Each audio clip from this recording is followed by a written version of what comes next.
The Center for Computational Heliophysics in Hawaii, C2H2, is located at the University of Hawaii Manoa's Institute for Astronomy, the IFA.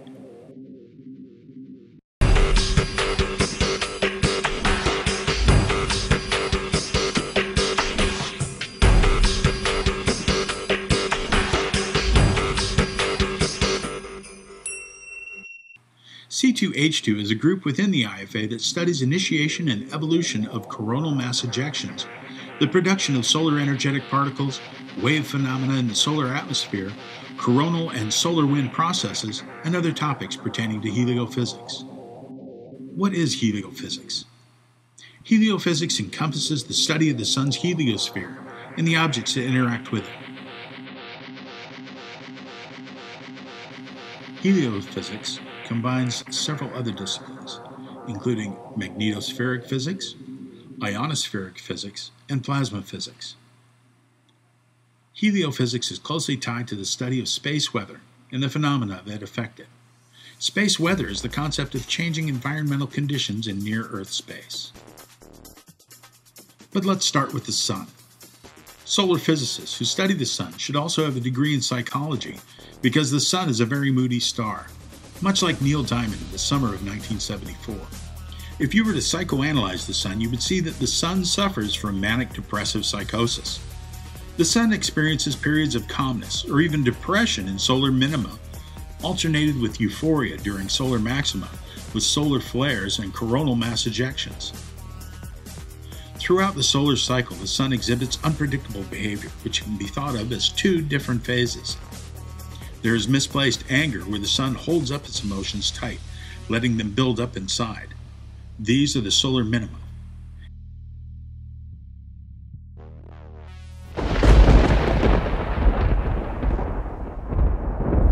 And excessive anger, when there is a moment when all of this accumulated stress is suddenly released into an explosive phase, producing solar flares and eruptions. Solar minima, solar maxima. Solar minima, solar maxima. This psychophrenia, not to be mistaken with 1972's The Who's quadrophenia, repeats in an 11-year cycle between solar minima and solar maxima. We're expected to get another solar maxima period in 2013 and another Who album in 2012.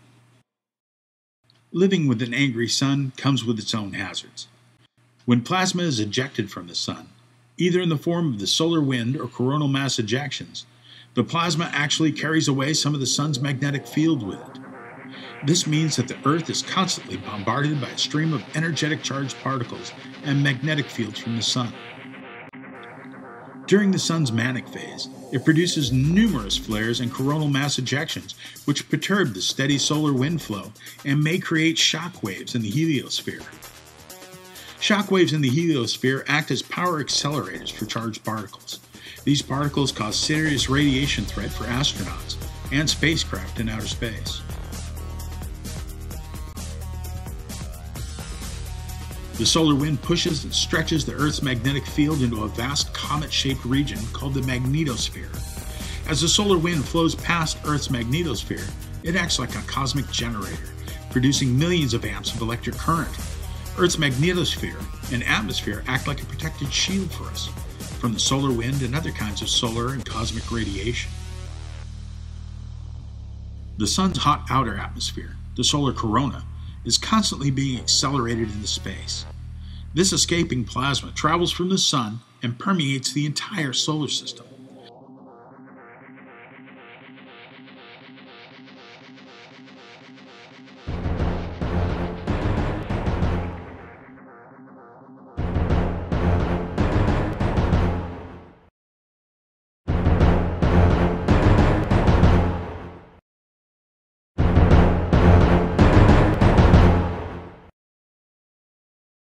Let's take a closer look. Closer. Even closer. At the core, energy is generated by nuclear fusion. The temperature is about 20 million degrees Kelvin. This energy is transported outward by photons in the radiation zone and rising hot gas in the convection zone. It's here in the convection zone where the sun's magnetic field is generated. The photosphere is the visible surface of the sun. The chromosphere is the middle layer of the solar atmosphere visible during solar eclipses. The corona is the outermost layer of solar atmosphere. Here is where the magnetic field dominates and where the powerful flares and mass ejections come from.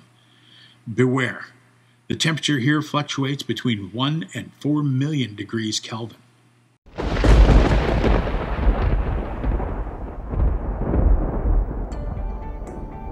The magnetic field of the sun is found both inside and outside the sun, like the Earth.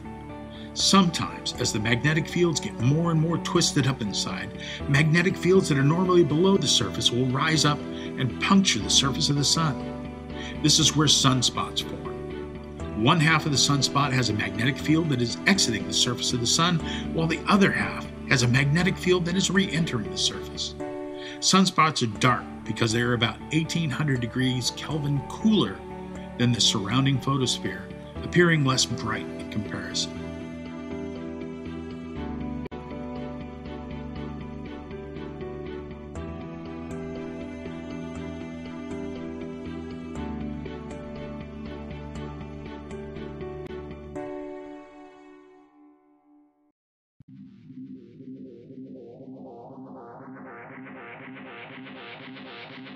Here, the magnetic field is very concentrated, and when the conditions are right, the field can break and then reconnect, releasing a large amount of energy that then forms a flare or ejects material as a CME, coronal mass ejection.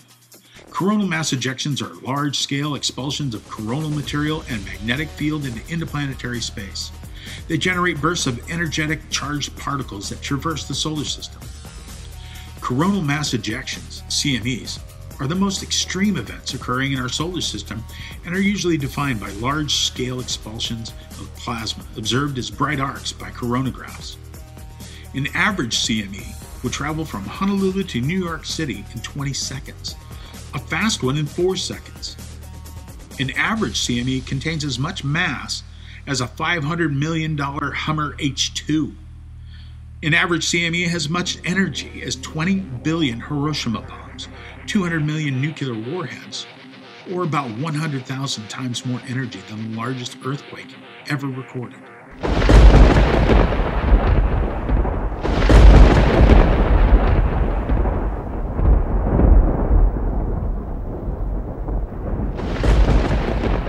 Once the CME is initiated and ejected into space, it's crucial to understand how the CME evolves as it travels towards the Earth.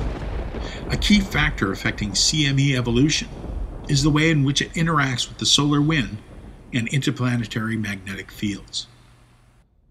When a CME occurs, it quickly accelerates to 1,000 kilometers a second, even 2,500 kilometers a second in the low corona, creating a shock front. The CME also expands and begins decelerating as it's expelled away from the corona. The CME continues to expand and decelerate this way for a few hours, but eventually the dense plasma of the solar winds begins to slow expansion in the radial direction. Understanding the way a CME interacts with the heliosphere will allow astronomers to predict how a CME will affect the Earth when it arrives. If astronomers could observe or even predict that a solar flare was headed towards Earth, steps could possibly be taken to protect the satellite. Luckily, a number of satellites do stare at the sun 24/7, so we have some warning when a solar explosion does head towards the Earth, but it is only about 18 to 48 hours warning at best. The ability to predict space weather would be a huge advantage. These conditions are becoming more and more important for us to understand and predict as they affect our astronauts, satellites, power grids, and oil pipelines. Imagine if a communications satellite is interrupted due to a large solar flare. Thousands of people would be left without cellular service. C2H2's primary goal is to carry out computational studies of the sun, exploring the origin of coronal mass ejections, the origin of coronal heating, emission from the entire electromagnetic spectrum, acceleration of energetic particles, and the origin of the solar wind. C2H2's astronomers and graduate students develop theoretical models, and compare them with satellite observations to test their validity and accuracy.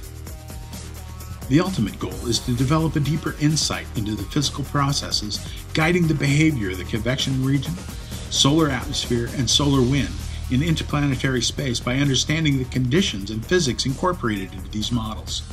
The Sun is much more complex than most of us may have ever expected. It is the centerpiece of our solar system, the energy source that gives us life, a complex system that continually buffets the Earth with its solar winds and surprises us with its extraordinary activity. At the Center for Computational Heliophysics in Hawaii, we continually strive to further scientific understanding of our star.